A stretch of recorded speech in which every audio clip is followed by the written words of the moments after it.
నమస్తే, welcome to tea news. నేను సింధూర. ఇక అప్డేట్స్ చూసే ముందు హెడ్లైన్స్ చూద్దాం. ఆంధ్రప్రదేశ్ నుంచి అక్రమంగా ఇసుక తరలింపు, లారీలపై సర్దార్ అనే పేరు, సీఎం రేవంత్ ఫోటో. రాష్ట్రంలో 3 రాజ్యసభ స్థానాలకు అభ్యర్థుల ప్రకటన, బీఆర్ఎస్ అభ్యర్థిగా వద్దిరాజు రవిచంద్ర పేరు ఖరారు. శాసనసభలో కేసీఆర్ పై సీఎం అనుచిత వ్యాఖ్యలు, నిరసన తెలుపుతూ సభ నుంచి వాకౌట్ చేసిన బీఆర్ఎస్. బీఆర్ఎస్ కేసీఆర్ పై కోపంతో రైతులను బలిపెట్టొద్దు, దళిత నేత కడియంపై వ్యాఖ్యలు దారుణమన్న కేటీఆర్. సచివాలయం సాక్షిగా తెలంగాణ అస్తిత్వాన్ని దెబ్బతీసే కుట్రలు, రాజీవ్ గాంధీ విగ్రహం ఏర్పాటు చేస్తామనడంపై బీఆర్ఎస్ ఆగ్రహం. రెండో రోజు అన్నదాతల చలో ఢిల్లీ మార్చ్, రైతులపై విచక్షణారహితంగా దాడులు, టియర్ గ్యాస్ ప్రయోగం. రాజ్కోట్ వేదికగా ఇవాల్టి నుంచి 3వ టెస్ట్ ప్రారంభం, 5 మ్యాచ్ల సిరీస్లో మరో కీలక పోరుకు భారత్, ఇంగ్లాండ్ సిద్ధం. రైట్, డీటెయిల్స్ చూద్దాం. రాజ్యసభ అభ్యర్థిగా వద్దిరాజు రవిచంద్రను బీఆర్ఎస్ ప్రకటించింది. పార్టీ పెద్దలు, ముఖ్యులతో చర్చించిన కేసీఆర్ వద్దిరాజు రవిచంద్ర పేరును ఖరారు చేశారు. కేసీఆర్ ఆదేశంతో బీఆర్ఎస్ రాజ్యసభ అభ్యర్థిగా వద్దిరాజు ఇవాళ నామినేషన్ దాఖలు చేయనున్నారు. తనకు మరోసారి అధికారం ఇచ్చిన కేసీఆర్ కు వద్దిరాజు కృతజ్ఞతలు తెలిపారు. అటు మరోసారి రాజ్యసభ బీఆర్ఎస్ అభ్యర్థిగా ప్రకటించిన నేపథ్యంలో ఎమ్మెల్సీ కవితను వద్దిరాజు రవిచంద్ర మర్యాద పూర్వకంగా కలిశారు. వద్దిరాజు రవిచంద్రకు ఎమ్మెల్సీ కవిత శుభాకాంక్షలు తెలిపారు. బై ఎలక్షన్లో ఇచ్చినటువంటి ఎవరినైనా మళ్ళీ కంటిన్యూ చేశాననే మాట కేసీఆర్ గారు గుర్తు చేసి ఈరోజు స్వయంగా పిలిచి ఖచ్చితంగా తిరిగి నామినేషన్ వేయి రవి అని నాకు చెప్పి ప్రోత్సహించినటువంటి నా తండ్రి సమానులు, బీఆర్ఎస్ పార్టీ జాతీయ పార్టీ అధ్యక్షులు, తెలంగాణ సాధించినటువంటి తెలంగాణ తొలి ముఖ్యమంత్రి కేసీఆర్ గారికి జన్మంతా రుణపడి ఉంటానని చెప్పేసి మనస్ఫూర్తిగా మా కుటుంబం, మిత్రులు, బంధువులు, మిత్రులు, శ్రేయోభిలాషులు అందరం కూడా కష్టపడి పార్టీని మళ్ళీ తిరిగి అధికారంలో తెచ్చేయడమే మా పరమావధిగా కష్టపడతానని చెప్పి మనస్ఫూర్తిగా మీ అందరికీ, నాతో పాటు సహకరించిన నా సభ్యులందరికీ, స్నేహితులందరికీ కూడా, కుటుంబ సభ్యులే కాకుండా బంధువు, మిత్రులు అందరూ, ఖమ్మం జిల్లాలో ఉన్నటువంటి మా బీఆర్ఎస్ పార్టీ నాయకులు, తెలంగాణ రాష్ట్రంలో ఉన్నటువంటి ప్రజాప్రతినిధులు, బీఆర్ఎస్ పార్టీ కుటుంబం అంతా నాకు మనస్ఫూర్తిగా బ్లెస్సింగ్ ఇచ్చారు. ఖచ్చితంగా మీరు కావాలని చెప్పి కోరుకున్నట్టుగానే కేసీఆర్ గారు నన్ను దీవించి మరొకసారి రేపు పొద్దున నామినేషన్ వేయమని నా పేరు సూచించారు. దీనికి సహకరించినటువంటి పార్టీ వర్కింగ్ ప్రెసిడెంట్ కేటీఆర్ గారికి, అన్న హరీష్ అన్న గారికి, కవితమ్మ గారికి, మిగతా మిత్రులు, బంధువులందరికీ కూడా, మా జిల్లా అధ్యక్షులు, మా లోక్సభ పక్ష నేత, రాజ్యసభ పక్ష నేత కేకే అన్న గారికి ప్రత్యేక ధన్యవాదాలు తెలుపుకుంటూ, లోక్సభ పక్ష నేత నామా నాగేశ్వరరావు గారికి కూడా, మరియు మా జిల్లా అధ్యక్షులు తాత మధు గారు, వెంకట వీరయ్య గారు, నాతో సహకరించినటువంటి జిల్లాలో ఉన్నటువంటి, ఖమ్మం జిల్లాలో ఉన్నటువంటి అందరూ నాయకులు కూడా మనస్ఫూర్తిగా నన్ను దీవించారు. కేసీఆర్ గారు ఖచ్చితంగా రేపు పొద్దున నామినేషన్ వేసి గెలిచి పార్టీని మనం పునర్వైభవం తీసుకొచ్చే విధంగా కష్టపడాలని చెప్పేసి అందరం అనుకున్నాం. ఖచ్చితంగా అదే జరుగుతుంది. మళ్ళీ ఖచ్చితంగా తెలంగాణనే సాధించగా లేని ఇది ఒక పెద్ద లెక్క కాదు, కష్టపడతాం. నిన్న నల్గొండలో తొలి సభ చూశారు. కేసీఆర్ గారు ఆరోగ్యం కుదుటపడ్డ తర్వాత బ్రహ్మాండంగా సక్సెస్ అయింది. పార్టీలో ప్రజల్లోకి పార్టీని తీసుకుపోవడమే పరమావధిగా కష్టపడుతూ రేపు పొద్దున నామినేషన్ వేసిన తర్వాత మళ్ళీ కలుస్తాను. ఇప్పటిదాకా సహకరించిన అందరికీ పేరు పేరున హృదయపూర్వక ధన్యవాదాలు తెలుపుకుంటాను. Thank you for all. ప్రజాస్వామ్యాన్ని కూనీ చేయటమే ప్రజాపాలన, కంచెలు తొలగించామంటూనే అసెంబ్లీలో కంచెలు ఎందుకేస్తున్నారు? 10 ఏళ్లలో లేని నిబంధనలు ఇప్పుడే ఎందుకు పుట్టుకొచ్చాయి? నాడు ప్రతిపక్షాలకు స్వేచ్ఛను ఇస్తే నేడు ఎందుకు పూరిస్తున్నారు? ప్రతిపక్షాల గొంతును ఎందుకు ప్రభుత్వం నొక్కుతోంది? ఇదేనా ప్రజాపాలనకు అర్థం? Watch the story.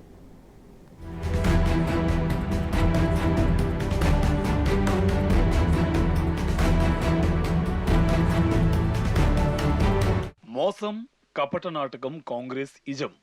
ప్రజాపాలన పేరుతో అధికారంలోకి వచ్చిన కాంగ్రెస్ పార్టీ ఇప్పుడు దగా పాలన చేస్తుంది.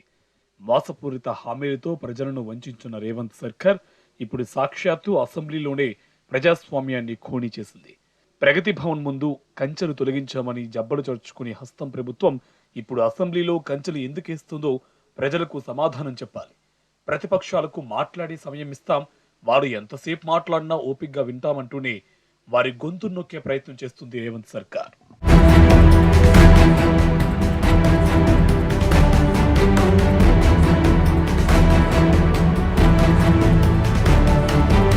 అసెంబ్లీలో ప్రతిపక్ష ఎమ్మెల్యేలు మాట్లాడుతుంటే అధికార కాంగ్రెస్ పార్టీ మైకులు కట్ చేస్తుంది.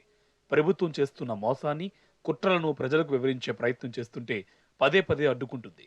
ఎమ్మెల్యే హరీష్ రావు సభలో మాట్లాడుతుంటే ఏకంగా 22 సార్లు ఈ ప్రభుత్వం మైక్ కట్ చేసింది. చెప్పాల్సిన విషయాన్ని చెప్పనివ్వకుండా పదే పదే అడ్డు తగులుతూ టాపిక్ ను డైవర్ట్ చేస్తుంది. సీఎం సహా కేబినెట్ మంత్రులంతా అడ్డు తగులుతూ ప్రతిపక్షాల మాటే వినబడకుండా చేస్తుంది. పోయిన 10 సభ నడిచేటప్పుడు మీడియా పాయింట్ లో కాంగ్రెస్ వచ్చి మాట్లాడిందా లేదా?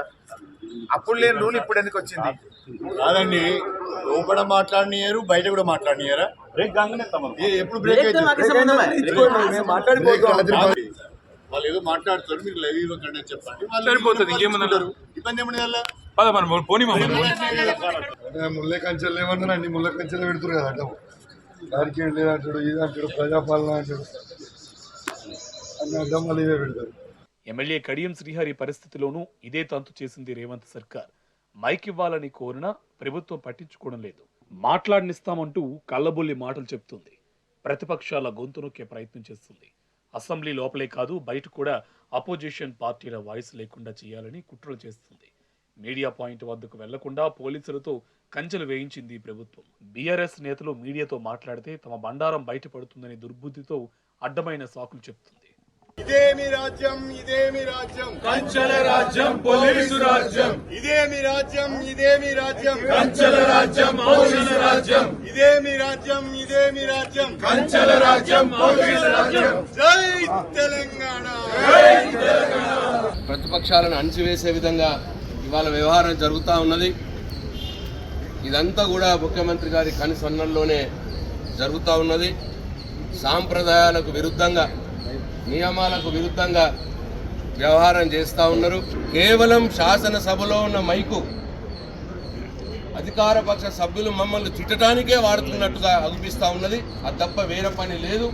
కాబట్టి మాకు అవకాశం ఇవ్వండి, మా నిరసనను తెలియజేస్తాం అని చెప్పినా కూడా 15 నిమిషాలు స్పీకర్ గారికి రిక్వెస్ట్ చేసినా, ఎల్ఏ మినిస్టర్ గారికి రిక్వెస్ట్ చేసినా, ఎవరికి రిక్వెస్ట్ చేసినా కూడా ముఖ్యమంత్రి గారి నిర్ణయం ప్రకారం, వారి యొక్క ఆదేశాల ప్రకారం మాకు అక్కడ సభ లోపల మాకు అవకాశం ఇవ్వలేదు. మా గొంతు నొక్కేయడం జరిగింది. పోనీ మరి సభ లోపల మాకు అవకాశం ఇస్తలేరు, మరి బయట మీడియా పాయింట్ దగ్గర, శాసనసభ ఆవరణలో గల మీడియా పాయింట్ దగ్గరలో మా ఆక్రోశాన్ని, మా ఆవేదనని తెలంగాణ సమాజానికి చెప్పుకుందాము అని చెప్పి వస్తే ఇక్కడ కూడా మీడియా పాయింట్ దగ్గర కూడా పోనీయకుండా వందలాది మంది పోలీసులు పెట్టి మమ్మల్ని అడ్డుకోవడం జరుగుతూ ఉన్నది. ఇనుప కంచెలు పెట్టి మమ్మల్ని అడ్డుకోవడం జరుగుతూ ఉన్నది. అంటే సభ లోపల మాట్లాడనియరు మమ్మల్ని, సభ బయట కూడా మాట్లాడనియరు మమ్మల్ని. ఏమనంటే మరి మా చీఫ్ మార్షల్ గారు చెప్తా ఉన్నారు, సార్ స్పీకర్ గారు ఆదేశం, సభ నడుస్తున్నప్పుడు ఇక్కడ మీడియా పాయింట్ దగ్గర ఎవరు మాట్లాడకూడదు అన్న మాట మాట్లాడుతున్నారు. 10 ఏళ్లలో ఈనాడు కూడా కేసీఆర్ సర్కార్ ప్రతిపక్షాల హక్కులను హరించలేదు. కానీ నేడు రేవంత్ సర్కార్ మాత్రం కొత్త నిబంధనల పేరుతో ప్రతిపక్షాలు మాట్లాడకుండా చేస్తుంది. అసెంబ్లీ నడిచే సమయంలో మీడియా పాయింట్లోకి అనుమతి లేదంటూ చెత్త నిబంధనలు తీసుకొచ్చింది. దీంతో ప్రభుత్వం తీరుపై బీఆర్ఎస్ ఎమ్మెల్యేలు ఆగ్రహం వ్యక్తం చేశారు. పోలీసు రాజ్యాన్ని నడిపిస్తున్న కాంగ్రెస్ తీరుపై అసెంబ్లీలోనే బైఠాయించి నిరసన తెలిపింది బీఆర్ఎస్ పక్షం. ఎల్ఓపి గారి పైన చేసిన అసభ్య పదజాలాన్ని, వివిధ శాసనసభ్యులు మా పైన చేసిన అసభ్య పదజాలాన్ని రికార్డ్స్ నుంచి తొలగించాలని కోరుదామంటే ముఖ్యమంత్రి గారు, స్పీకర్ గారు మాకు అవకాశం ఇవ్వలేదు, మాకు మైక్ ఇవ్వలేదు. పైపెచ్చు మేము ఉండగానే అవకాశం కోరని సభ్యులకు కూడా అవకాశం ఇచ్చి వారి చేత మమ్మల్ని తిట్టించడం జరిగింది. ఇది చాలా దుర్మార్గమైన సాంప్రదాయం.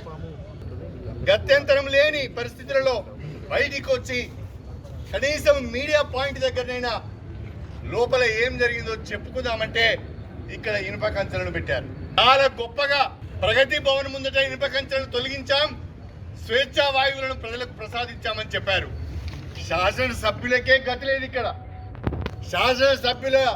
శాసనసభ ప్రాంగణంలో శాసనసభ్యులు తిరగటానికే అనేక రకాలైన ఆంక్షలు, ఇక్కడ కంచెలు, ఇంకా చెప్పుకోవడానికి సిగ్గు లేకుండా మేము బ్రహ్మాండంగా స్వేచ్ఛా వాయువును ప్రసాదించామని చెప్తున్నారు. దీన్ని మేము తీవ్రంగా ఖండిస్తున్నాం. కాంగ్రెస్ ప్రభుత్వం చెబుతున్నా ప్రజాపాలన అంతా ఒత్తిదే.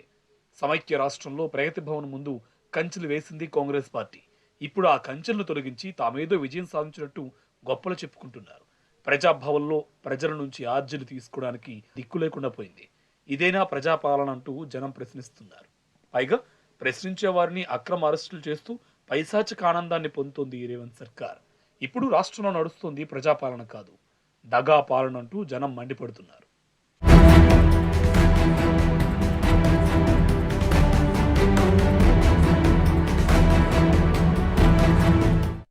శాసనసభలో మాజీ మంత్రి కేటీఆర్ ఉగ్ర రూపం దాల్చారు.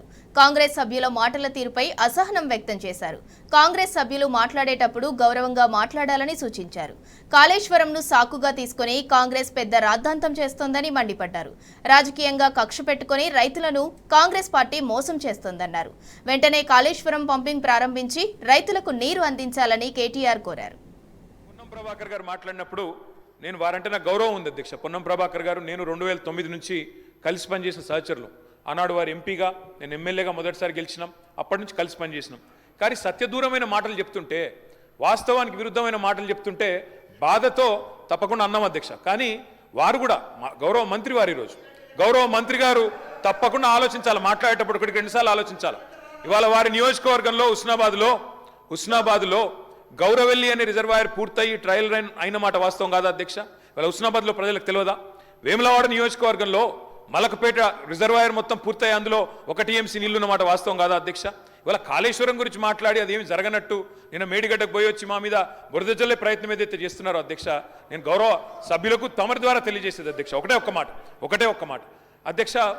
కాళేశ్వరం అనేది ఒక బరాజ్ కాదు అధ్యక్ష. కాళేశ్వరం అంటే 3 బరాజులు, 15 రిజర్వాయర్లు, 21 పంప్ హౌజులు, 19 సబ్ స్టేషన్లు, 203 కిలోమీటర్ల టన్నల్స్, 1531 కిలోమీటర్ల గ్రావిటీ కాలువలు, 141 TMCల స్టోరేజ్ కెపాసిటీ, అదేవిధంగా 240 TMCల యూటిలైజేషన్. శ్రీయర్ గారు ఏమన్నారు అధ్యక్ష?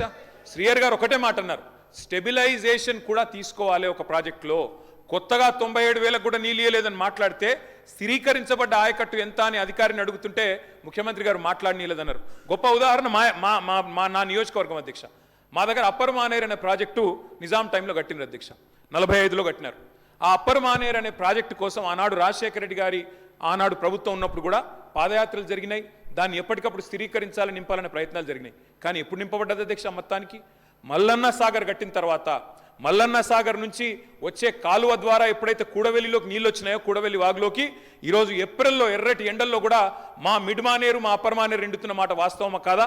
మా కరీంనగర్ జిల్లా శాసనసభ్యులు వారికి తెలుసు అధ్యక్ష, శ్రీధర్ బాబు గారికి, పొన్నం ప్రభాకర్ గారికి. అందుకే ఆ బాధతోనే మేము చెప్పింది, గౌరవెల్లి అయినా, మలక్పేట రిజర్వాయర్ అయినా, అదేవిధంగా మా అప్పర్ మానేర్ అయినా, స్థిరీకరించబడ్డ సింగూర్ అయినా, స్థిరీకరించబడ్డ నిజాం సాగర్ అయినా, SRSP పునరుజ్జీవమైనా, ఇవన్నీ కూడా కాళేశ్వరం ద్వారా జరిగిన మాట వాస్తవం అధ్యక్ష. అందుకే గౌరవ మంత్రి గారిని, ప్రభాకర్ గారంటే నాకు గౌరవం, ఎందుకంటే ఉద్యమ సహచరుడు. ఆనాడు పార్లమెంట్లో వీరోచితంగా పోరాడింది కాబట్టి మా నాయకుడు కేసీఆర్ గారు కూడా కరీంనగర్లో, ఇక్కడ అక్కడ కాదు అధ్యక్ష, కరీంనగర్కి వచ్చే బహిరంగ సభలోనే వారిని అభినందించారు. కాబట్టి మాకు అట్లాంటి మంత్రి గారిని అగౌరవపరిచే కుసంస్కారం లేదు. కానీ మంత్రి గారు కూడా వాస్తవాలు చెప్పాలి అధ్యక్ష. గౌరవెల్లి పూర్తయిన మాట వాస్తవం, NGT స్టే ఉన్న మాట వాస్తవం, మలక్పేట పూర్తయిన మాట వాస్తవం, ట్రయల్స్ జరిగిన మాట వాస్తవం. కాళేశ్వరంలో, ఇంత పెద్ద కాళేశ్వరంలో 3 బరాజులు, అదేవిధంగా 15 రిజర్వాయర్లు ఉండే కాళేశ్వరంలో ఒక్క బరాజులో 3-4 పిల్లలకు ఇబ్బంది జరిగితే దాన్ని రిపేర్ చేయండి. ఇప్పుడే మా గౌరవ పెద్దలు కడియం శ్రీయర్ గారు డిమాండ్ చేసినారు, దాన్ని రిపేర్ చేయండి. రైతుల మీద కోపం పెంచుకోకండి. కేసీఆర్ గారి మీద కోపం ఉంటే, రాజకీయంగా ప్రయోజనం కావాలనుకుంటే ప్రయత్నం చేయండి. కానీ ఆ ప్రాంత రైతాంగం పట్ల కక్ష కట్టవద్దు. నింపండి, మేడిగడ్డ నింపండి, కాళేశ్వరంలో పంపింగ్ స్టార్ట్ చేయండి. జూబ్లీహిల్స్ లోని తనిష్క్, టైటాన్, తనైరా షోరూమ్ సంయుక్తంగా Valentine's day special music concert ను నిర్వహించారు. ఈ కార్యక్రమానికి VVC మోటార్స్ MD వివి రాజేంద్ర ప్రసాద్ ప్రారంభించారు. స్పెషల్ ఆఫర్స్ గా తనైరాలో సెలెక్టెడ్ శారీస్ పై 40% వరకు డిస్కౌంట్స్ ఇస్తున్నట్లు తెలిపారు. పాత కస్టమర్స్ కి అదనంగా మరో 5% డిస్కౌంట్ ఇస్తున్నామని షోరూమ్ మేనేజ్మెంట్ చెప్పారు. అలాగే టైటాన్ లో 18K ప్యూర్ గోల్డ్ వాచెస్ అయిన నెబ్యులా సెలెక్టెడ్ మోడల్స్ పై 20% డిస్కౌంట్, హెలియోస్ లాంటి ఇంటర్నేషనల్ వాచెస్ పై 40% డిస్కౌంట్, అలాగే సెలెక్టెడ్ వాచీలపై 30% డిస్కౌంట్ ఇస్తున్నట్లు తెలిపారు. వీటితో పాటుగా టైటాన్ I+ లో గోల్డ్ ఫ్రేమ్ పై 20%, సిగ్నేచర్ ఫ్రేమ్స్ పై 30%, అలాగే అల్టిమా లైన్స్ పై 25% డిస్కౌంట్ ఇస్తున్నామన్నారు. ఇక తనిష్క్ గోల్డ్ పై 20% డిస్కౌంట్, అలాగే పాత గోల్డ్ పై స్పెషల్ ఎక్స్చేంజ్ ఆఫర్ ఇస్తున్నామన్నారు. ఈవెంట్లో జూబ్లీ హిల్స్ లోని టాటా మోటార్స్ విమెన్స్ షోరూమ్ సిబ్బంది, కస్టమర్లు పాల్గొన్నారు.